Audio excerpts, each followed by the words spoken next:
कर्मचारीले नेता चलाउने पनि यहाँले त्यो वातावरण उहाँले दिएपछि त्यही नै हो। म यहाँलाई के भन्छु त भन्दा जब सरुवाको भूमिका मन्त्रीज्यू सरुवाको भूमिकामा, दैनिक प्रशासनको भूमिकामा, दर्ता चलानीको भूमिकामा, ठेक्कापट्टाको भूमिकामा पोलिटिकल एक्जिक्युटिभ तल झर्छ भनेदेखि नीति भूमिकामा सचिव महानिर्देशकहरू उक्लिन्छन्, माथि आउनुपर्छ। किनभने उसले स्टेट गभर्नेन्स त गर्नु पर्यो नि त। यो बेलामा राज्यले उसलाई दिएको जिम्मेवारी, मन्त्रालयले दिएको जिम्मेवारी त निकायले दिएको जिम्मेवारी त पुरा गर्नु पर्यो नि त। यो अवस्थामा उहाँहरूलाई त्यो लागेको हुनसक्छ। जबकि नीति भूमिका उहाँहरूको त्यो प्रशासनिक भूमिका अलि बढी हाम्रो थियो र संविधानकारी भूमिका हाम्रो थियो। एउटा पक्ष त्यो थियो। अनि अर्को पक्ष उहाँहरूले अलिकति चाहिँ यो सरुवा बढुवा दबाव प्रभावमा चाहिँ अलि आफ्नो मनमा लागेको कुराहरू नभइसकेपछि उहाँले के खोज्नुहुन्छ त भन्दाखेरि चाहिँ अलिकति तुलनात्मक रूपमा चाहिँ कम दक्ष, अलि इन्फिरियर कर्मचारी खोज्नुहुन्छ। खोजेर ठुलो जिम्मेवारी उहाँहरूलाई दिनुहुन्छ, जसले आफूले भनेको मान्छ उहाँहरूलाई दिनुहुन्छ। त्यो दिइसके पछाडि चाहिँ अनि त्यसले राम्रो पर्फर्म गर्न सक्दैन। मेहनत गरेको छ, जसले इमान्दारिता साथ काम गरेका छ, त्यो मान्छेहरू कहिले पनि त्यो पदमा पुग्दैनन् भन्ने आम जनगुनासो छ। यसलाई यहाँले कसरी विश्लेषण गर्नुभयो यो कार्यकालबाट?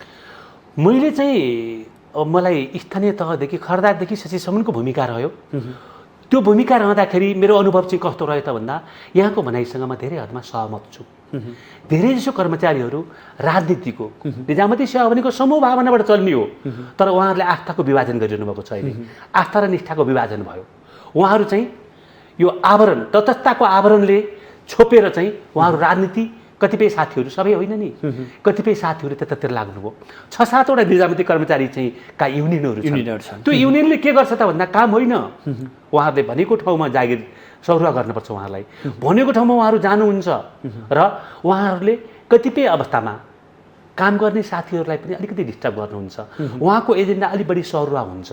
उहाँको निजामती सेवाको चाहिँ छवि सुधार्नको लागि, निजामती सेवाको चाहिँ तपाईँको चाहिँ गरिमा सुधार्नको लागि, निजामती सेवा र चाहिँ जनताको सम्बन्ध सुधार्नको लागि, निजामती सेवा र चाहिँ हामी डाइरेक्टिभ माइन्ड भन्छौँ, पोलिटिकल निर्देशक मगज भन्छौँ राजनीतिज्ञलाई, राजनीतिक निजामती सेवाको चाहिँ सम्बन्ध सुधार गर्नको लागि, नयाँ नयाँ प्रवर्तनकारी कामहरू गर्नको लागि, क्षमता विकास गर्नको लागि कर्मचारी युनियनका साथीहरू, सङ्गठनका साथीहरू अलिक कम लाग्नु भएको छ र उहाँको मेजर काम चाहिँ त्यही थियो।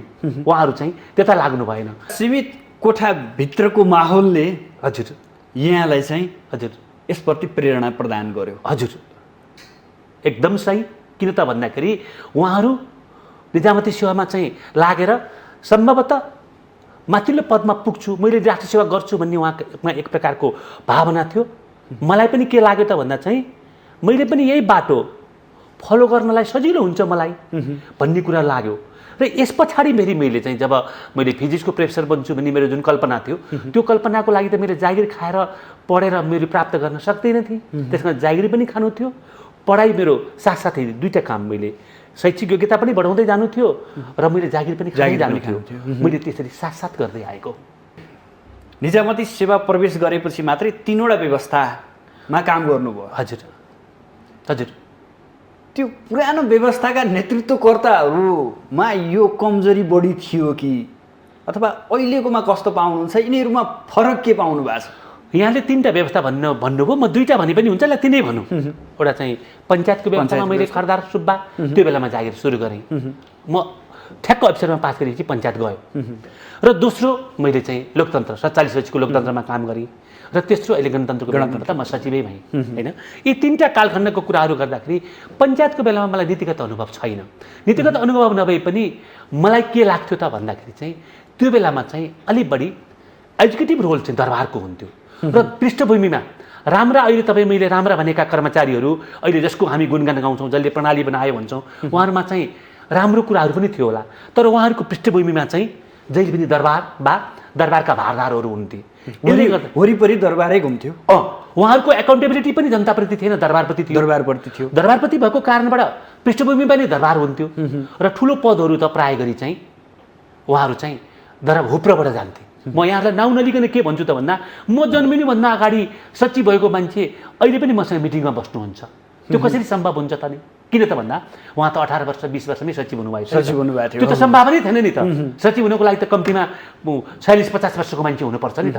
त्यस्तो स्थिति थियो, किनभने उहाँको पृष्ठभूमिमा दरबार थियो, दरबारले उहाँलाई चाहिँ हुक लगाएर तान्थ्यो, उ गर्थ्यो। यहाँलाई मैले भन्न पर्दैन, यहाँलाई थाहा छ होइन। र जब चाहिँ हामीले लोकतन्त्र प्राप्त गऱ्यौँ, लोकतन्त्र प्राप्त गरेपछि पिपुलका अपेक्षाहरू, एस्पिरेसनहरू बढ्यो, र जनप्रतिनिधिहरू पनि चाहिँ म जनताको लागि चाहिँ डाइरेक्ट एकाउन्टेबल भइसके पछाडि चाहिँ म धेरै कामहरू गर्छु भन्ने महत्त्वाकाङ्क्षाले काम गर्नु सुरु गर्नुभयो। त्यो सुरु गर्ने क्रममा चाहिँ अलि बढी हचपच पनि भयो होला, धेरै अपेक्षाहरू पुरा गर्ने सन्दर्भमा। त्यो हचपच भएको बेलामा चाहिँ स्वार्थ, नराम्रो काम गर्नेहरूको स्वार्थ गठबन्धन पनि भयो।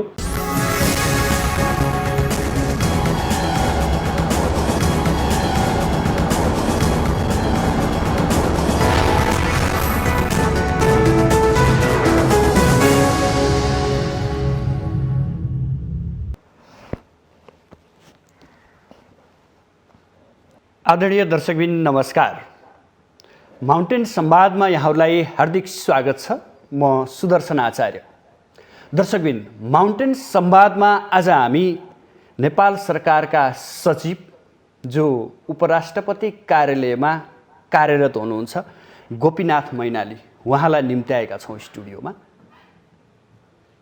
उहाँ 39 वर्ष 8 महिना 19 दिन निजामती सेवाभित्र रहेर देशको सेवा गर्नुभयो र आज अनिवार्य अवकाश लिँदै हुनुहुन्छ। उहाँसँग निजामती क्षेत्रभित्र काम गरिरहँदा त्यहाँभित्र देखिएका विविध पाटोहरू, त्यससँग राजनीति लगायत अन्य विषयान्तरका कुराहरू पनि म जोड्नेछु। साथै उहाँ साहित्य र लेखनमा पनि विशेष जोड दिनुहुन्छ भने विश्लेषण पनि गर्नुहुन्छ।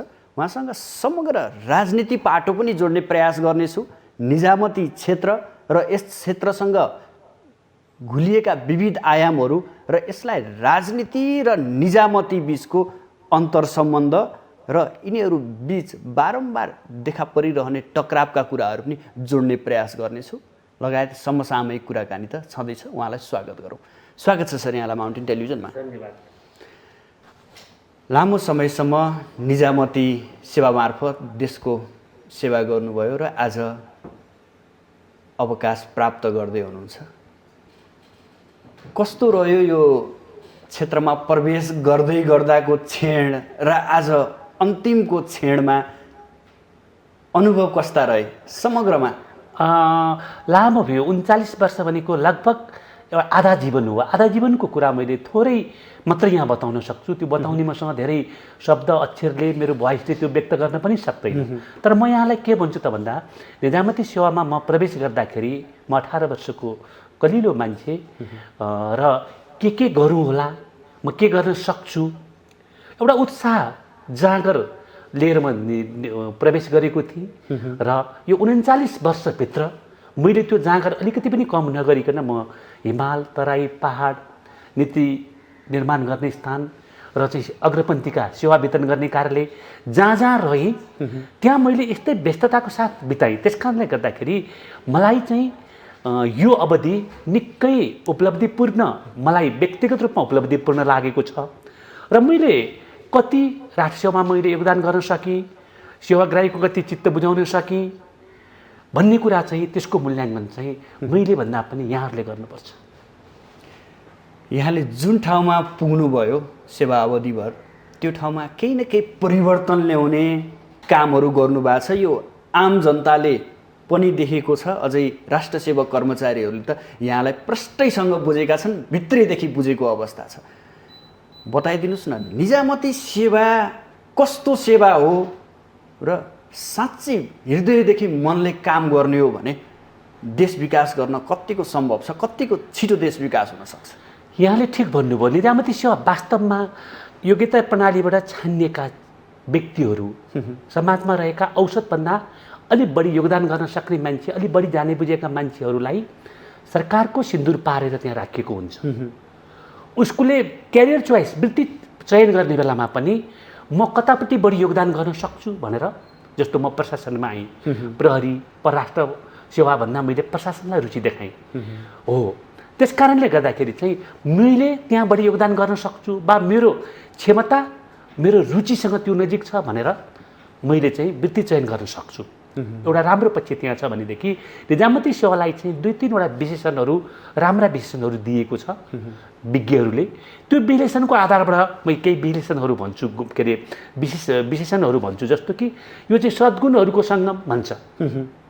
यो चाहिँ के त जहिले पनि पेशागत व्यावसायिकतामा हिँड्छ, पेशागत सदाचारितामा बस्छ, निष्पक्ष हुन्छ र यसले चाहिँ जहिले पनि चाहिँ समर्पित भएर जनताको सेवा गर्नुपर्छ। जनता भन्दा यसका कोही पनि छैनन्, सेवाग्राही भन्दा यसका अरू ठुला ईश्वर कोही पनि होइनन् भनेर उसले काम गर्नुपर्छ।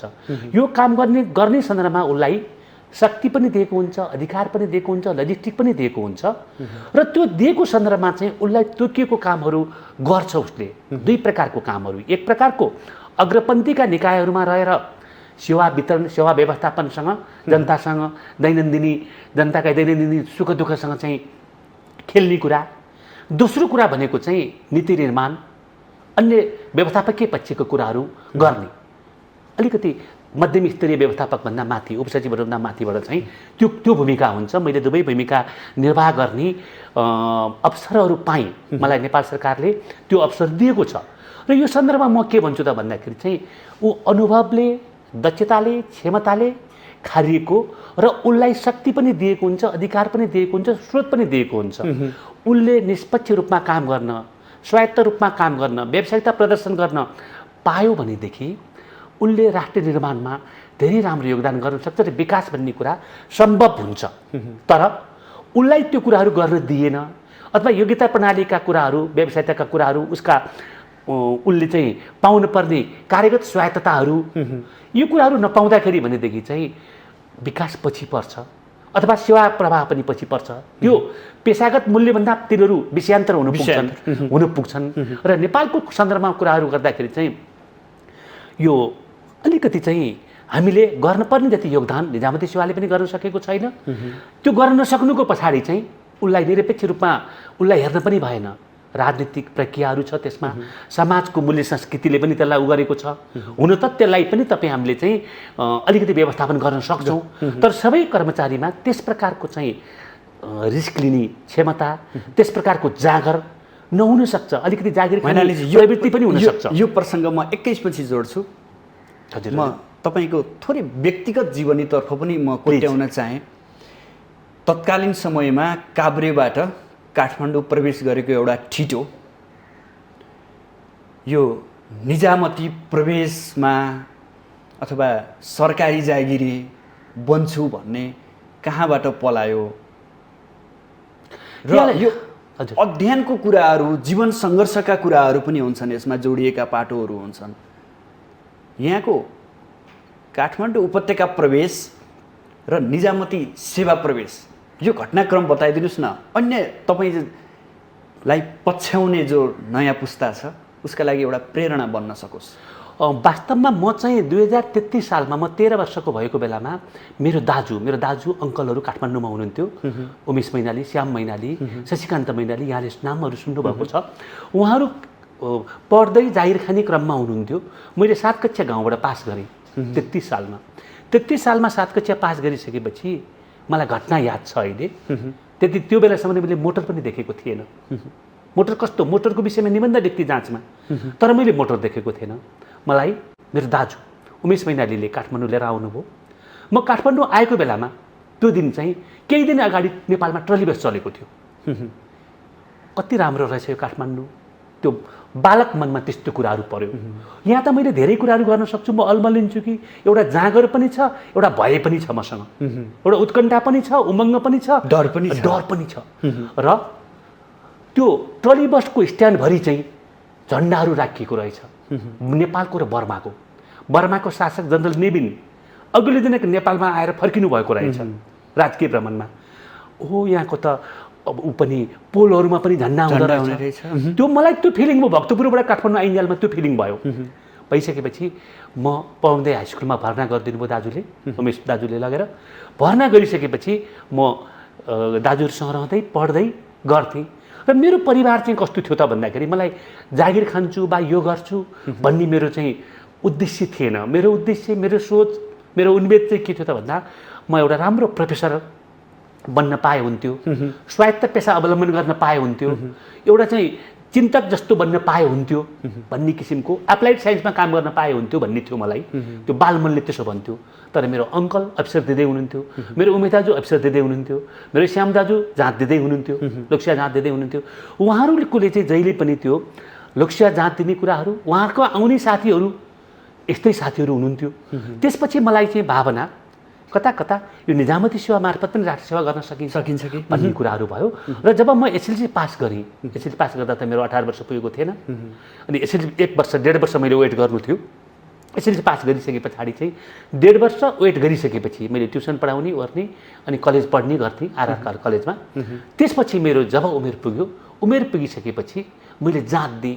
वास्तवमा जाँच दिने भन्ने कुरा चाहिँ मलाई चाहिँ त्यो मेरो घरको कोठाको, हामी डेढा गर्थ्यौँ ज्ञानेश्वरमा, त्यो ज्ञानेश्वरको डेढाको कोठाको ओरिएन्टेसन थियो। अङ्कलले शशि अङ्कलले भनेको कुराहरू, उमेश दाजुले भनेको कुराहरू, श्याम दाजुले चाहिँ उहाँहरूले गरेका कुराहरू, उहाँहरूले पढेका र मैले श्रुतिमा स्मरण राखेका कुराहरू, त्यसैले मलाई चाहिँ खरदार सुब्बासम्म पास गर्ने इनर्जी पनि थियो। मैले अरू थप धेरै पढ्न पनि परेन। यो ओरिएन्टेसनबाट म यहाँ आएँ र मलाई एउटा सीमित कोठाभित्रको माहौलले हजुर यहाँलाई चाहिँ हजुर यसप्रति प्रेरणा प्रदान गर्यो। हजुर एकदम सही। किन त भन्दाखेरि उहाँहरू निजामती सेवामा चाहिँ लागेर सम्भवतः माथिल्लो पदमा पुग्छु, मैले राष्ट्र सेवा गर्छु भन्ने उहाँमा एक प्रकारको भावना थियो। मलाई पनि के लाग्यो त भन्दा चाहिँ मैले पनि यही बाटो फलो गर्नलाई सजिलो हुन्छ मलाई भन्ने कुरा लाग्यो। र यस पछाडि मैले चाहिँ जब मैले फिजिक्सको प्रोफेसर बन्छु भन्ने मेरो जुन कल्पना थियो, त्यो कल्पनाको लागि त मेरो जागिर खाएर पढेर मैले प्राप्त गर्न सक्दैन थिएँ। त्यसमा जागिर पनि खानु थियो, पढाइ मेरो साथसाथै दुईटा काम, मैले शैक्षिक योग्यता पनि बढाउँदै जानु थियो र मैले जागिर पनि खाँदै जानु थियो। मैले त्यसरी साथसाथ गर्दै आएको। अब प्रवेश पछिका कुराकानी गरौँ। यहाँ प्रवेश त गर्नुभयो एउटा खरदारबाट, त्यसपछि आज सचिव जस्तो पदमा पुग्नु भएको छ, प्रमुख पद नै हो यो पद। हजुर कस्तो रहेछ त्यो भर्याङ चढ्दै गर्दा एउटा खरदारबाट प्रवेश गरेको व्यक्ति सचिव पदसम्म आइपुग्दा त्यो भर्याङ र त्यसका श्रृङ्खलाहरू कस्ता हुँदो रहेछ? मलाई चाहिँ के लाग्यो त भन्दाखेरि चाहिँ श्रृङ्खलाहरू कसैको लागि त्यो लिनियर हुन्छ, सिधा रेखाबाट माथि चढ्न पाउँछन्। तर मेरो यो क्यारियर पाथ भनेको जिगज्याग भएर भयो, कहिले पनि सिधा हुन सकेन। मसँग छुट्टै आफ्ना मिठा कुराहरू पनि छन्, नमिठा कुराहरू पनि छन्, सङ्घर्षका कुराहरू पनि छन्। मैले प्रेरणा त्यति पाइनँ होला। म आज सेवाबाट अलग हुने दिन हो मेरो आज, भोलिबाट म अवकाश लिँदैछु। त्यस कारणले गर्दा म नमिठा कुराहरू भन्दिनँ, मिठा कुराहरू बढी भन्न चाहन्छु। यो मिठा कुरा भन्ने सन्दर्भमा चाहिँ मैले केवल जस्तो जिम्मेवारी आयो त्यसलाई वहन गर्नु पर्दो रहेछ यसमा। र यसमा दुई प्रकारको चाहिँ क्यारियर खुड्किला श्रृङ्खला चढ्ने बाटो हुँदो रहेछ। एउटा काम गर्दै गर्दै गर्दै गर्दै क्षमता पनि आर्जन गर्दै माथि पुग्ने सोझो बाटो मेरो लागि त्यो जिगज्यागै रह्यो। र अनि अर्को चाहिँ कसैले घचिट्ने कसैले तान्ने पनि हुन्छ। मलाई त्यो दोस्रो बाटो मैले अवलम्बन गर्न परेन। गर्न नपरेकोमा म खुसी पनि छु। र म चाहिँ जस्तो भनौँ न, मैले हिमालमा जागिर खानु पर्यो, मैले तराईमा जागिर खानु पर्यो, मैले पहाडमा जागिर खानु पर्यो। मैले हिमालमा जागिर खाँदा पनि असिलो जिल्लामा चाहिँ मलाई स्थानीय निकायमा चाहिँ जहाँ बढी समस्या हुन्छ त्यहाँ पठाइयो। त्यस प्रकारले मलाई एउटा चाहिँ आन्तरिक ऊर्जा असिलो ठाउँमा काम गर्दाखेरि त झन् राम्रो हुँदो रहेछ मेरो क्यारियरको लागि। मैले त्यही कुराहरू गरेँ। पछिल्लो समय म जब सचिव भइसके पछाडि पनि जहाँ संहिता कार्यान्वयन गर्ने सन्दर्भका कुराहरू छ, जहाँ बढी समस्याहरू थुप्रेका छन्, जहाँ अरू कोही व्यक्तिहरूको चाहिँ स्वाभाविक चासो रहँदैन, निर्वाचन आयोग, भूमि व्यवस्था मन्त्रालय, मालिका नियन्त्रण कार्यालय, शिक्षा मन्त्रालय जस्ता ठाउँमा मैले जिम्मेवारी सम्हाल्ने मौका पाएँ। यस अर्थमा मैले के भन्छु त भन्दा चाहिँ गिभेन निजामती सेवामा चाहिँ जस्ता कुराहरू आउँछन् त्यसलाई स्वीकार्दै त्यो नै मेरो कर्म हो। म जनताप्रति टोटल डेडिकेटेड, यो इमोसनल्ली डेडिकेटेड भएर मैले चाहिँ काम गर्न सकेँ भनेदेखि चाहिँ मेरो वृत्ति पनि विकास हुँदो रहेछ, मेरो भनेको कर्मचारीको वृत्ति पनि विकास हुँदो रहेछ र त्यसले आत्मसन्तुष्टि पनि दिँदो रहेछ। त्यसले कसैको घरमा अथवा ढोकामा जानुपर्ने अवस्था पनि सृजना गर्दो रहेनछ। यसले चाहिँ राष्ट्रिय सेवा र वृत्तीय सेवालाई चाहिँ साथसाथै सन्तुलित रूपमा अगाडि लानलाई चाहिँ एउटा आधार दिँदछ भन्ने कुरा चाहिँ मैले आफूबाट मेरो आजसम्मको 39 वर्ष पछिल्लोतिर फर्केर हेर्दाखेरि त लामो यात्रा हो। त्यो लामो सगरमाथा जत्तिकै लामो यात्रा हो, त्यो ठुलो यात्रा हो। यहाँसम्म कसरी आइपुगेछु, यो दिन कति छोटो रूपमा बितेछ भन्ने पनि मलाई लाग्छ। किनभने सधैँभरि व्यस्त रहियो आफ्नो विषयमा सोध्ने, उ गर्ने, विषयमा पढ्ने, खाने, अरू वैयक्तिक लालसाका कुराहरू, वैयक्तिक विलासिताका कुराहरू, वैयक्तिक चाखका कुराहरू, रहरका कुराहरू गर्न पनि पाइएन। तर त्यो नगर्दा पनि किन सन्तुष्टि भयो त भन्दाखेरि चाहिँ यहाँले डोल्पाको कुरा थिन्ले भन्ने देख्नुभयो होला क्याराभान हेरेर। तर म डोल्पामा त सबै व्यक्तिलाई थिन्ले देख्छु, किनभने म डोल्पामा त बसेँ होइन। म सिन्धुपाल्चोकको दुःख त्यसरी देख्छु, डोल्पाको दुःख, कर्णालीको दुःख त्यसरी देख्छु, मैले चाहिँ तराईको दुःख त्यसै गरी देख्छु, मैले अरू कुना कन्दरा पहाडको दुःख त्यसै गरी देखेर आएको छु। यसले के गर्यो त भन्दा नेपालको जनसंस्कृति, नेपालको दुःख, नेपालको सबै कुराहरू मैले बुझ्ने अवसर पनि पाएँ। जागिरको सिलसिलामा मैले चाहिँ यी सबै कुराहरू बुझिसकेपछि कम्तीमा मेरा विचार मार्फत कहिलेकाहीँ म नीति व्यवस्थापनमा, योजनामा काम गर्दाखेरि त्यो दुःखलाई अगाडि राखेर, उनीहरूलाई अघिल्तिर राखेर, टु फिल विथ देम होइन, उनीहरूको भावनासँग समानुभूति लिएर मैले त्यो काम गर्ने मौका पाएँ। त्यो मौका पाउने थोरै कर्मचारीहरूमध्ये म पनि पर्छु। यी त भए अनुभव र अनुभूतिका कुराहरू। हजुर, यो निजामती कर्मचारीभित्र जो सङ्गठनमा आबद्ध छन्, जो नेतासँग सोझै पहुँच राख्छन्, जो कार्यालयभन्दा पनि बढी नेताका घरहरूमा भेटिन्छन्, ती व्यक्तिहरू चाहेको पद र चाहेको कार्यालयमा पुग्छन्। नभए सामान्य जसले मेहनत गरेको छ, जसले इमान्दारीका साथ काम गरेको छ, त्यो मान्छेहरू कहिले पनि त्यो पदमा पुग्दैनन् भन्ने आम जनगुनासो छ। यसलाई यहाँले कसरी विश्लेषण गर्नुभयो यो कार्यकाल अवधि? मैले चाहिँ मलाई स्थानीय तहदेखि खर्दादेखि सचिवसम्मको भूमिका रह्यो। त्यो भूमिका रहँदाखेरि मेरो अनुभव चाहिँ कस्तो रह्यो त भन्दा यहाँको भनाइसँग म धेरै हदमा सहमत छु। धेरैजसो कर्मचारीहरू राजनीतिको, निजामती सेवा भनेको समूह भावनाबाट चल्ने हो, तर उहाँहरूले आस्थाको विभाजन गरिरहनु भएको छ। अहिले आस्था र निष्ठाको विभाजन भयो। उहाँहरू चाहिँ यो आवरण, तटस्थताको आवरणले छोपेर चाहिँ उहाँहरू राजनीति, कतिपय साथीहरू, सबै होइन नि, कतिपय साथीहरू त्यतातिर लाग्नुभयो। 6-7वटा निजामती कर्मचारी चाहिँ का युनियनहरू छन्। त्यो युनियनले के गर्छ त भन्दा काम होइन, उहाँहरूले भनेको ठाउँमा जागिर सरुवा गर्नुपर्छ। उहाँलाई भनेको ठाउँमा उहाँहरू जानुहुन्छ र उहाँहरूले कतिपय अवस्थामा काम गर्ने साथीहरूलाई पनि अलिकति डिस्टर्ब गर्नुहुन्छ। उहाँको एजेन्डा अलिक बढी सरुवा हुन्छ। उहाँको निजामती सेवाको चाहिँ छवि सुधार्नको लागि, निजामती सेवाको चाहिँ तपाईँको चाहिँ गरिमा सुधार्नको लागि, निजामती सेवा र चाहिँ जनताको सम्बन्ध सुधार्नको लागि, निजामती सेवा र चाहिँ हामी डाइरेक्टिभ माइन्ड भन्छौँ, पोलिटिकल निर्देशक मगज भन्छौँ राजनीतिज्ञलाई, राजनीतिक निजामती सेवाको चाहिँ सम्बन्ध सुधार गर्नको लागि, नयाँ नयाँ प्रवर्तनकारी कामहरू गर्नको लागि, क्षमता विकास गर्नको लागि कर्मचारी युनियनका साथीहरू, सङ्गठनका साथीहरू अलिक कम लाग्नु भएको छ र उहाँको मेजर काम चाहिँ त्यही थियो। उहाँहरू चाहिँ त्यता लाग्नु भएन र कतिपय अवस्थामा राम्रो कामहरू गर्ने सन्दर्भमा चाहिँ डिस्टर्ब पनि गर्न सक्नुहुन्छ उहाँहरूले।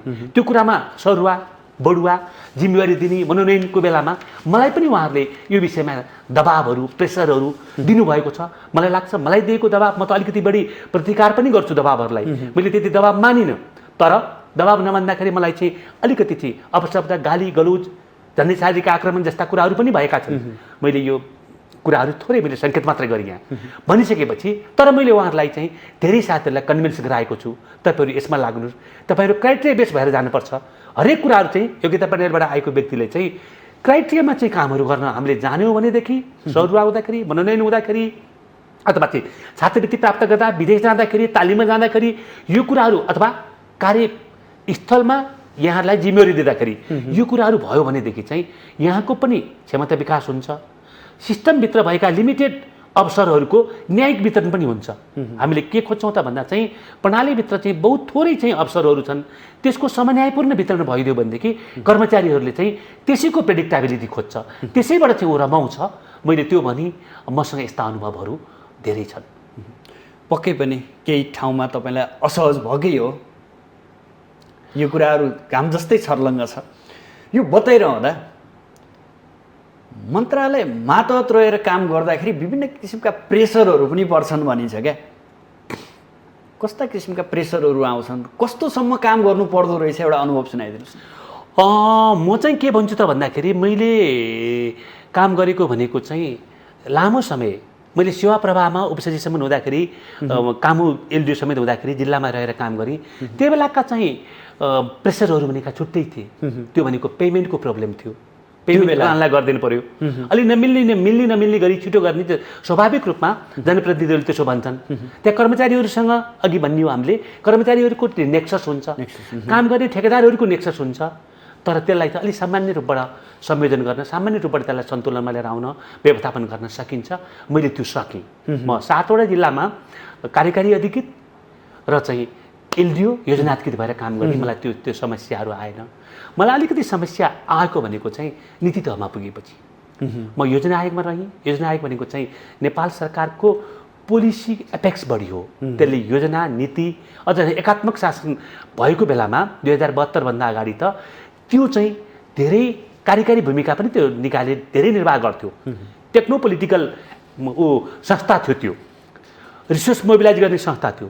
त्यो बेलामा कतिपय कुराहरू चाहिँ नभएको कुराहरू, गर्न नहुने कुराहरू, पुल बाटोघाटोको कुराहरू चाहिँ डिपिआर नभएका कुराहरू, पाकेटको चिट कार्यान्वयन गर्नुपर्ने कुराहरू, यस्ता विषयमा मलाई धेरै चाहिँ प्रेसर हुन्थ्यो, अनुरोध हुन्थ्यो, दबाब हुन्थ्यो, प्रभाव पारिन्थ्यो।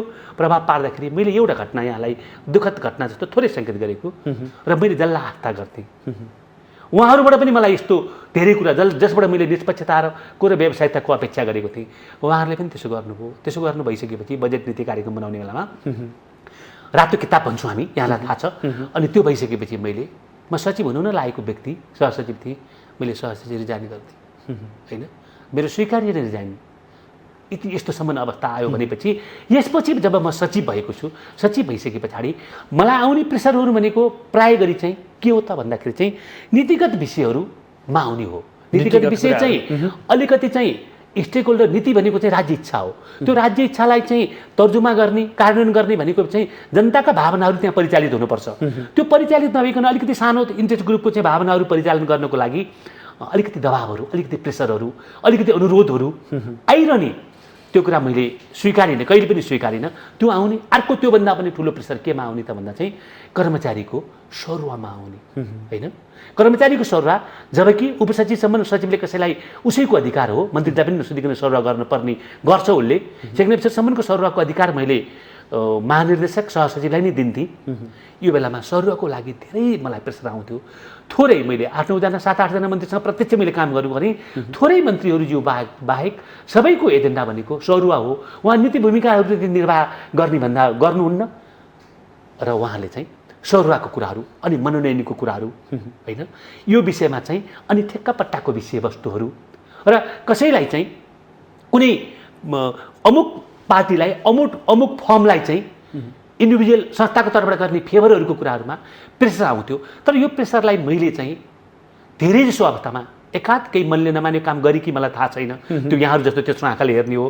तर मैले के लाग्छ त भन्दाखेरि चाहिँ मैले उहाँहरूलाई मन बुझाएँ, सबै मन्त्रीज्यूहरूलाई, सबै मैले काम गरेका पोलिटिकल एक्जिक्युटिभहरूलाई चाहिँ हजुर चाहिँ यो कुराहरू गर्नुपर्छ र हजुरले गर्न नहुने भन्ने कुराहरू चाहिँ सबैको कुराहरूमा यहाँले भन्नुभएको चाहिँ कुराहरूमा मैले 3 पटक हुन्न भन्न सक्छु। त्यसपछि पनि मैले तपाईँले भनिरहनुहुन्छ नि म गरिदिन्छु, त्यसको जस अब जसको भागीदार त यहाँहरू हुनुपर्छ है। 3 पटक भन्छु, 3 पटक भन्छु मैले। भनेपछि कतिपय मन्त्रीज्यूहरूले हुन्छ सचिवज्यू तपाईँले चाहिँ उसो भए तपाईँको विवेक प्रयोग गर्नु भन्नुभयो। कतिपय मन्त्रीज्यूहरूले हुन्छ भन्नुभयो, तर उहाँको निजी सचिवालयहरूले मलाई थुप्रै दुःख दियो होइन। त्यो दुःख दिएको कुराहरू पनि मैले यहाँ गरिनँ, यति मात्रै सङ्केत गरेँ।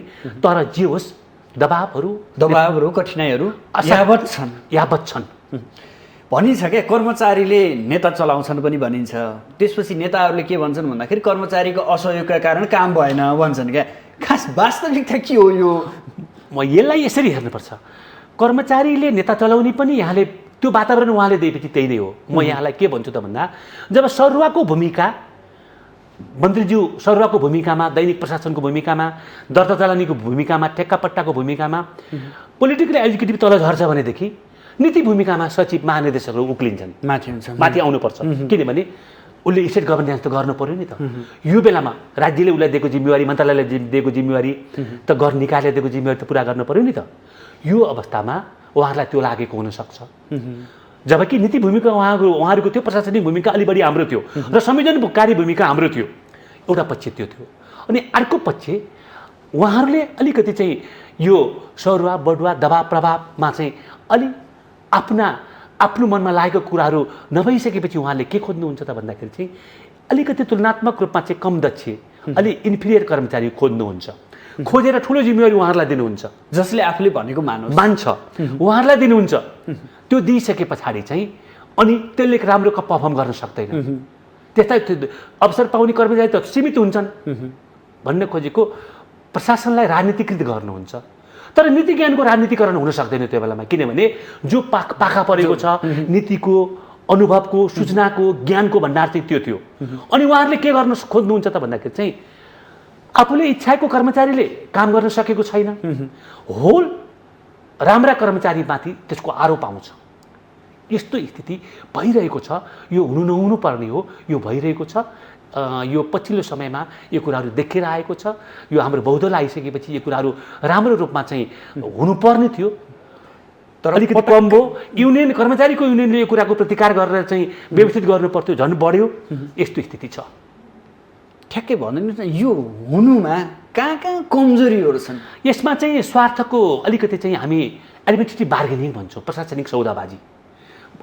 कुनै कर्मचारी र कुनै मन्त्री, सबै कर्मचारी पनि होइनन्, सबै मन्त्री पनि होइनन्। कुनै कर्मचारी र कुनै मन्त्रीज्यूहरूमा अथवा पोलिटिकली एजुकेटिभहरूमा, मन्त्री मात्रै भनिनँ मैले, त्यो सभापति हुनसक्छ, त्यो मेयर हुनसक्छ। उहाँहरूको के हुन्छ त भने स्वार्थ सम्बन्ध होइन, नितान्त स्वार्थ सम्बन्धले गर्दाखेरि चाहिँ राम्रो काम वा नराम्रो कामहरू हुनसक्छ। कहिलेकाहीँ राम्रो कामहरू हुनसक्छ, राम्रो स्वार्थको सम्बन्ध भयो भने, तर स्वार्थको सम्बन्ध धेरै जसो नराम्रो कुराहरूमा हुनसक्छ। त्यसले गर्दाखेरि म तिमीलाई सरुवा गर्छु, म तिमीलाई बढुवा गर्छु, म तिमीलाई विदेश पठाइदिन्छु, तिमीलाई यो योजना राख्देऊ न, तिमीले यो कामहरू गर्देऊ न, तिमीले यसलाई फेभर गर्देऊ न भन्ने कुराहरू हुनसक्छ। र त्यो भन्ने कुरामा चाहिँ त्यो पोलिटिकल एजुकेटिभको तर्फबाट र हामी कर्मचारीको तर्फबाट के हुनसक्छ, म यस्तो गर्छु, हजुरले मलाई एक्सक्युज लिने खालको मैले के पाउँछु, मलाई यो कुराहरू भइदिए हुन्थ्यो नि भन्ने एउटा सानो सोच हुनसक्छ। यसले गर्दाखेरि प्रणालीलाई चाहिँ बिस्तारै डिस्ट्रोइड भएर गएको छ। तर कतिपय अवस्थामा चाहिँ मैले के भन्छु त भन्दाखेरि चाहिँ गलत कुराको सल्लाह दियो भनेदेखि, कुनै नराम्रो कर्मचारीले चाहिँ अलि नराम्रो सल्लाह दियो भनेदेखि मन्त्रीज्यूहरूले चाहिँ त्यो कुरा नस्वीकारेको उदाहरण पनि हामीसँग छन्। भनेदेखि मन्त्रीज्यूले चाहिँ सायद अपवाद होला नि कुराहरू, अपवाद पनि राम्रा कुरालाई त हामीले हाइलाइट गर्नु पर्यो नि त। किनभने यस्तै अपवादलाई जनरलाइज गर्न सक्ने अवस्था भएपछि न प्रणाली बन्ने, लिक्वानिउले त त्यही गरेको हो होइन, अथवा चाहिँ माथुरले त त्यही गरेको हो नि त। यस कारणले गर्दा मैले के भन्छु त भन्दा चाहिँ अर्को कुरा पनि छ, राजनीतिले प्रशासनले प्रशासनले राजनीति खेलाउने सन्दर्भमा चाहिँ अर्को एउटा सैद्धान्तिक अवरोध पनि देख्छु मैले। त्यो भनेको के त भन्दा चाहिँ निजामती कर्मचारीको चाहिँ वृत्ति क्यारियर पर्मानेन्सी हुन्छ। उसले एकपटक वृत्ति सेवामा प्रवेश गरिसकेपछि, योग्यता प्रणालीबाट प्रवेश गरिसकेपछि उसको लगभग लाइफ टाइम क्यारियर हुन्छ। तर कर्मचारीको, जनप्रतिनिधिको क्यारियर भनेको चाहिँ पटक जनतामा गएर रिन्यू गर्नुपर्ने हुन्छ। उसको चाहिँ सर्ट हुन्छ, भिजन सर्ट, लङ हुनु पर्थ्यो, भिजन सर्ट हुन्छ, सानो क्यारियरमा आएको हुन्छ, पदावधि थोरै हुनसक्छ, जिम्मेवारी नपाउन सक्छ। त्यस कारणले गर्दाखेरि चाहिँ सानो पिरियडमा उसले धेरै गर्छु भन्ने अथवा चाहिँ साइकोलोजिकल ग्याप देख्छ। त्यति बेलामा मेरो सहयोगी होइन सचिव, मेरो प्रतिस्पर्धी हो कि भन्ने कुरा पनि देख्छ। अनि झन् ज्ञान नभएको अथवा चाहिँ अलि बढी क्षमता नभएको, अलिकति बढी अनुभव नभएको पोलिटिकली एजुकेटिभ भयो भने त के देख्छ त भन्दा चाहिँ त्यो चाहिँ ज्ञान क्षमताको तलतिर चाहिँ अलिकति चाहिँ पर्न लाग्छ। र मेरो निश्चित समय हुन्छ योमा गरेरै देखाउँछु भन्ने एउटा किसिमको आकाङ्क्षा पनि होला। राइट, त्यो पनि हुन्छ उहाँहरूको। तर त्यो चाहिँ सरकारले गर्ने हो, त्यो चाहिँ तपाईँको चाहिँ नीति मार्फत गर्ने हो, त्यो चाहिँ प्रणालीले गर्ने हो। उहाँहरूको चाहिँ नीति नेतृत्व हो, अभिभावकत्व लिने हो नि त, अभिभावकत्व लिने हो। उहाँहरूले चाहिँ हामीले चाहिँ उहाँहरूलाई चाहिँ पेसागत सल्लाह दिन्छौँ, सुझाव दिन्छौँ, सूचना दिन्छौँ, उहाँहरूले गरेका निर्णय एक्जिक्युट गरिदिन्छौँ, उहाँहरूप्रति एकाउन्टेबल हुन्छौँ। उहाँहरूले गर्न लागेका कुराहरू चाहिँ यो चाहिँ यसरी गर्न नपरे हुन्थ्यो भनेर चाहिँ उहाँहरूलाई चाहिँ शिष्टापूर्वक चाहिँ प्रतिकार गर्ने अथवा सचेत गराउने कामहरू गर्छौँ। यी 4-5वटा काम भनेको त उहाँहरूलाई व्यावसायिक सहयोग गरेको हो नि त। भोलि उहाँले चाहिँ नीति बनाइदिइसकेपछि त मलाई त एकाउन्टेबिलिटीको चेनले थिच्छ नि त कर्मचारीलाई त। त्यस कारणले गर्दा स्वाभाविक प्रक्रियामा काम गर्छ, उहाँले अभिभावकत्व मात्रै लिँदै हुन्थ्यो। यस्तो स्थिति अलिकति कम छ। यहाँले निजामती सेवा प्रवेश गरेपछि मात्रै 3वटा व्यवस्थामा काम गर्नुभयो। हजुर हजुर। त्यो पुरानो व्यवस्थाका नेतृत्वकर्ताहरूमा यो कमजोरी बढी थियो कि अथवा अहिलेकोमा कस्तो पाउनुहुन्छ, यिनीहरूमा फरक के पाउनु भएको छ? यहाँले तीनटा व्यवस्था भन्नुभयो, म दुईटा भने पनि हुन्छ, ल तिनै भनौँ। एउटा चाहिँ पञ्चायतको व्यवस्थामा मैले खरदार सुब्बा त्यो बेलामा जागिर सुरु गरेँ, म ठ्याक्क अफिसरमा पास गरेपछि पञ्चायत गयो। र दोस्रो मैले चाहिँ लोकतन्त्र 47 बजीको लोकतन्त्रमा काम गरेँ, र तेस्रो अहिले गणतन्त्रको बेलामा त म सचिवै भएँ होइन। यी तीनटा कालखण्डको कुराहरू गर्दाखेरि पञ्चायतको बेलामा मलाई नीतिगत अनुभव छैन। नीतिगत अनुभव नभए पनि मलाई के लाग्थ्यो त भन्दाखेरि चाहिँ त्यो बेलामा चाहिँ अलिक बढी एजुकेटिभ रोल चाहिँ दरबारको हुन्थ्यो र पृष्ठभूमिमा राम्रा, अहिले तपाईँ मैले राम्रा भनेका कर्मचारीहरू अहिले जसको हामी गुणगान गाउँछौँ, जसले प्रणाली बनायो भन्छौँ, उहाँहरूमा चाहिँ राम्रो कुराहरू पनि थियो होला, तर उहाँहरूको पृष्ठभूमिमा चाहिँ जहिले पनि दरबारका भारदारहरू हुन्थे। यसले गर्दा वरिपरि दरबारै घुम्थ्यो। उहाँहरूको एकाउन्टेबिलिटी पनि जनताप्रति थिएन, दरबारप्रति थियो। दरबारप्रति भएको कारणबाट पृष्ठभूमि पनि दरबार हुन्थ्यो र ठुलो पदहरू त प्राय गरी चाहिँ उहाँहरू चाहिँ हुप्रबाट जान्थे। म यहाँलाई नाउँ नलिकन के भन्छु त भन्दा, म जन्मिनुभन्दा अगाडि सचिव भएको मान्छे अहिले पनि मसँग मिटिङमा बस्नुहुन्छ। त्यो कसरी सम्भव हुन्छ त नि? किन त भन्दा उहाँ त 18 वर्ष 20 वर्षमै सचिव हुनुभएको थियो। त्यो त सम्भावनै थिएन नि त। सचिव हुनुको लागि त कम्तीमा 40-50 वर्षको मान्छे हुनुपर्छ नि त। त्यस्तो स्थिति थियो, किनभने उहाँको पृष्ठभूमिमा दरबार थियो। दरबारले उहाँलाई चाहिँ हुक लगाएर तान्थ्यो, उ गर्थ्यो। यहाँलाई मैले भन्न पर्दैन, यहाँलाई थाहा छ होइन। र जब चाहिँ हामीले लोकतन्त्र प्राप्त गऱ्यौँ, लोकतन्त्र प्राप्त गरेपछि पिपुलका अपेक्षाहरू, एस्पिरेसनहरू बढ्यो। र जनप्रतिनिधिहरू पनि चाहिँ म जनताको लागि चाहिँ डाइरेक्ट एकाउन्टेबल भइसके पछाडि चाहिँ म धेरै कामहरू गर्छु भन्ने महत्त्वाकांक्षाले काम गर्न सुरु गर्नुभयो। त्यो सुरु गर्ने क्रममा चाहिँ अलि बढी हचपच पनि भयो होला, धेरै अपेक्षाहरू पुरा गर्ने सन्दर्भमा। त्यो हचपच भएको बेलामा चाहिँ स्वार्थ, नराम्रो काम गर्नेहरूको स्वार्थ गठबन्धन पनि भयो र त्यसको कन्टिन्युटी चाहिँ गणतन्त्रमा पनि देखियो। भनिसके पछाडि चाहिँ मैले के भन्छु त भन्दाखेरि चाहिँ हिजोभन्दा अहिले योग्यता प्रणाली छ। त्यो योग्यता प्रणाली हिजोभन्दा राम्रो छ। हिजो खरदारमा, मुखियामा अथवा चाहिँ सुब्बामा, अफिसर सम्बन्धमा चाहिँ फुल योग्यता प्रणाली थियो। अब अहिले त म सहसचिव सम्बन्ध लेखेरै गएको हो नि त। त्यस कारणले 10वटा लोकसेवाको 10वटा परीक्षा मैले पास गर्न सकेँ। हिजोको अवस्थामा त 70 जना सचिव खाली थियो। म खरदार भएको बेलामा, खरदार हुनुभन्दा अगाडि 70 जनामा 13 जना हुप्रबाट भइदियो सहसचिव। बनिसकेपछि बाँकी रह्यो 4 जना। त्यो 4 जनामा पनि 3 जना फाइलबाट भयो, 1 जना मात्रै रोकियो, 1 जना मात्रै प्रतिस्पर्धाबाट जाने भयो। तर अहिलेको स्थिति हामी फास्ट ट्र्याकबाट पनि जान सक्छौँ, योग्यता क्षमता देखाउँ भन्ने अवसरहरू पनि छ। तर अलिकति के भइदिएको छ त भन्दाखेरि प्रणाली अलिकति दह्रोसँग हुन सकेन। यो बेलामा चाहिँ अलिक बढी यो चाक समूहहरूको पनि चाहिँ सलबलावट बढी भयो। यो कुरा, यसको चाहिँ प्रत्यक्ष छाप निजामती सेवामा पर्यो। प्रणालीमा कमजोरी देख्नुभयो यहाँले? प्रणाली होइन, एक्टरमा। प्रणाली कमजोरी होइन, प्रणाली त राम्रो हुन्छ। एक्टरले मात्रै प्रणालीलाई खराब बनाउने हो। त्यस कारणले गर्दाखेरि चाहिँ हामी कर्मचारी, अब यहाँहरू जस्तो तेस्रो आँखा तपाईँले हामीलाई बढी चाहिँ निगरानी राख्न सक्नु भएन होला, अथवा यहाँहरू जस्तो निगरानी राख्ने पनि आस्थामा व्याजित हुनु होला होइन। हामी पेसागत भनेको सबै क्षेत्रमा पेसागत इथिक्सबाट अलिकति हामी पर पुगेको छौँ। त्यसप्रति नियमन राम्रो भएन। त्यो नियमन राम्रो नभए अनि अर्को कुरा पनि के छ भन्दा हिजो ट्रान्सपेरेन्ट थिएन कुराहरू, धेरै कुराहरू ट्रान्सपेरेन्ट थिएन। ट्रान्सपेरेन्ट नभएको कारणबाट चाहिँ हिजो बन्द कोठामा के भयो भन्ने कुरा चाहिँ त्यो हुने गर्ने गरिनेलाई मात्र थाहा हुन्थ्यो। अब अहिले चाहिँ एक गडबड भयो भनेदेखि, एक नराम्रो भयो भने, एक अपेक्षा पुरा भएन भनेदेखि आक्रोश जाग्छ। धेरै कुरा ट्रान्सपेरेन्सीले बाहिर लिएर आइदिन्छ। सूचनाले, मिडियाले, सेल्फ डिस्क्लोजरले, आरटिआई एक्टले र चाहिँ हाम्रो फ्ल्याग रिपोर्टहरूले र यहाँहरू जस्तो हजारौँ मिडियाहरूले, यसले गर्दाखेरि पनि सामाजिक सञ्जाल पनि आइपुग्यो। अहिले चाहिँ रियल आम सञ्चार म हुँ भनेर आइरहेको छ फेरि ऊ होइन। यसले गर्दाखेरि चाहिँ प्रणालीमा चाहिँ अहिले चाहिँ मिसमासको अवस्था छ। त्यस कारणले चाहिँ हिजो आश र त्रासमा थियो निजामती सेवा, क्यारेट एन्ड डिस्ट्रिक्ट, तिमी यसरी काम गर, होइन भने म तिमीलाई ठिक गर्छु भन्ने थियो। अहिले चाहिँ दुई प्रकारको कुराहरू भयो। त्यसमा चाहिँ एक प्रकारले योग्यता प्रणालीबाट, निष्ठाबाट, समर्पणबाट, क्षमताबाट उपयोग गरेर राष्ट्र सेवा गर्नको लागि प्रोत्साहनहरू हामीलाई मिलिरहेको छ। अर्को तरिकाबाट चाहिँ होइन, अलिकति स्वार्थको कुराहरू, अलिकति राजनीतिक छाता ओढेर चाहिँ अवसरहरू लिउँ भन्ने भावनाहरू पनि छ। दुईटा छ।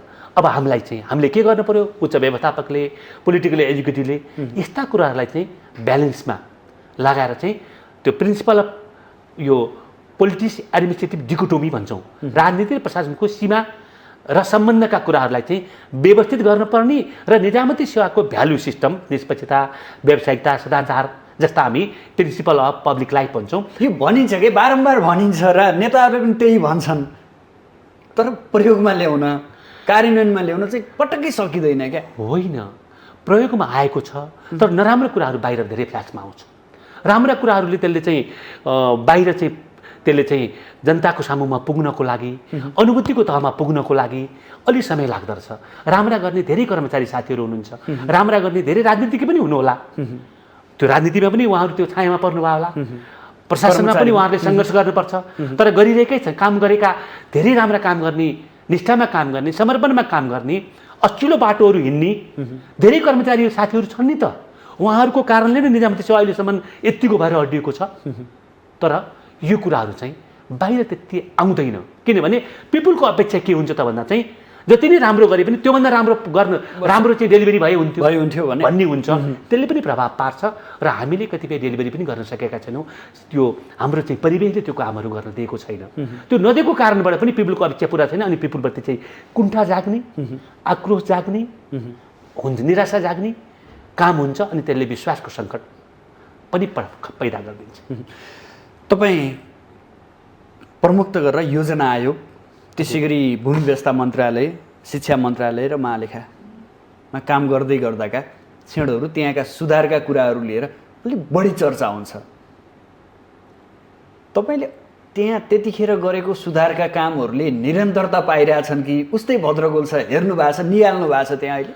मैले त आजसम्म त म सिस्टममा चुनिजाँदै सेवाको मैले धेरै कुराहरू यहाँ क्रिटिकल्ली भन्दिनँ। म तपाईँलाई के भन्छु त भन्दाखेरि चाहिँ व्यक्तिले आफ्नो सेवा अवधिमा एउटा छाप छोडेर जानुपर्छ, किनभने मैले तिरो खाएको छु, जनताको पसिनाबाट मलाई चाहिँ तलब बियर गरिएको छ। त्यस कारणले गर्दाखेरि मैले समर्पित भएर काम गर्नुपर्छ भन्ने लाग्यो, मलाई त्यो लागेको छ र मैले त्यो कामहरू गरेको छु। मैले त्यो देखिने अलिकति आफैलाई सन्तोष हुने 2-4 कामहरू गरेको छु, जसले चाहिँ राष्ट्रिय रूपमा जनताको सेवा गर्नको लागि, अन्तर्राष्ट्रिय रूपमा नेपाल सरकारको छवि उज्जवल हुनुको लागि मैले कामहरू गरेको छु। म यहाँलाई के भन्छु त भन्दाखेरि चाहिँ म शिक्षा मन्त्रालयमा उपसचिव थिएँ कुनै जमानामा। त्यो बेलामा मैले के देखेँ त भन्दाखेरि चाहिँ एसएलसीको चाहिँ परीक्षा भनेको चाहिँ विद्यार्थीलाई एउटा ठुलो हाँउगुजी रहेछ। त्यति मात्र होइन, बोर्ड फर्स्ट आउने भनेको चाहिँ एउटा चाहिँ अलिकति त्यहाँभित्र अलि अस्वस्थ कुराहरू हुँदो रहेछ। सीमित विद्यालयको मात्र बोर्ड फर्स्ट आउँदो रहेछ, बोर्ड सेकेन्ड आउँदो रहेछ, बोर्ड 10th आउँदो रहेछ, र बोर्ड फर्स्ट आएको बोर्डमा आएका विद्यार्थीहरूलाई चाहिँ कुनै स्कुलले चाहिँ लाँदो रहेछ र अरू उसलाई सहुलियत दिँदो रहेछ र अरू धेरै विद्यार्थीहरूलाई शोषण गर्दो रहेछ। त्यो कुराहरू मैले थाहा पाएँ। थाहा पाइसकेपछि होइन, यो बोर्ड प्रथा त खारेज गर्नुपर्छ। अख्तियार दुरुपयोग अनुसन्धान आयोगमा यस सम्बन्धी एउटा सानो परीक्षा अनियमितता सम्बन्धी एउटा सानो केस पनि थियो। मैले तत्कालीन अख्तियारको चाहिँ आयुक्तज्यूसँग मैले सल्लाह पनि गरेँ, मलाई एउटा सानो चिठी दिनुहोस् न, म रिफर्म गर्छु, मलाई अलिकति आधार होस्, किनभने म आर्थिक प्रशासनमा काम गर्थेँ, शैक्षिक प्रशासनमा गर्दैनथेँ। भनेपछि उहाँले मलाई चाहिँ ठिक छ भन्नुभयो। हामी दुईजनाको उहाँले मलाई एउटा सानो चिठी मात्रै दिनुभएको हो। त्यसपछि चाहिँ मैले मन्त्रीज्यू र सचिवलाई यो कुरा राखेपछि उहाँलाई राम्रोसँग मैले 1 घन्टा मैले कुराहरू गरेपछि चाहिँ हामीले एसएलसीको बोर्ड प्रणाली खारेज गऱ्यौँ। त्यो खारेज गरिसकेपछि त्यति मात्रै होइन, परीक्षाको कपी घरमा गएर परीक्षण गर्ने चलन थियो। त्यसलाई त अफिसमा रहेर जाँच्न पर्छ भन्ने कुराहरू, स्रोत केन्द्रसम्म जाँच्ने कुराहरूको सुरुवात गऱ्यौँ हामीले। अर्को कुरा हामीले के गऱ्यौँ, त्यति बेला चाहिँ सबैलाई कि एउटै चाहिँ प्रश्नपत्र जान्थ्यो। अब हामीले चाहिँ गणितको प्रश्न चाहिँ एउटै स्तरको ABCD क ख ग घ भनेर गऱ्यौँ। ABCD गरी चाहिँ प्रश्नपत्र दिने सिस्टम गऱ्यौँ। यसले गर्दा इक्जामिनेसनको इन्टिग्रिटी पनि रह्यो। यसले चाहिँ बोर्ड नभए पनि यसले के भयो त भन्दा मेरो स्थिति यहाँ रहेछ भन्ने कुराहरू देखाउने एउटा काम त्यो गर्यो। त्यसपछि म सहसचिव भएर योजना आयोगमा आइसकेपछि मैले के गरेँ त भन्दाखेरि चाहिँ सुरुमा नीति तहमा आउँदाखेरि त ठुलो ठाउँ योजना आयोग भनेको नेपालभरिको चाहिँ विकास योजना, फेरि म पूर्वाधार विकास महाशाखाको प्रमुख थिएँ। त्यो भइसकेपछि मलाई सुरुमा एउटा के जिम्मेवारी दियो त भन्दाखेरि चाहिँ यो future of climate finance in Nepal भन्ने विषयमा चाहिँ अध्ययन गर्नको लागि चाहिँ मलाई एउटा जिम्मेवारी दिनुभयो तत्कालीन सचिवज्यूले, योजना आयोगको उपाध्यक्षले।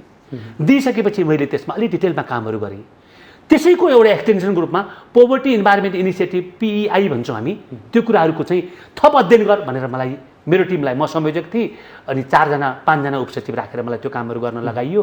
लगाइसकेपछि चाहिँ त्यसमा अलिकति राम्रो कामहरू गरेपछि चाहिँ नेपालमा पहिलो पटक क्लाइमेट एक्सपेन्डिचर बजेट कोड भन्ने अथवा जलवायु परिवर्तन बजेट भन्ने जारी गऱ्यौँ र जो नेपालको आविष्कार थियो, पायोनियर नै नेपालको हो।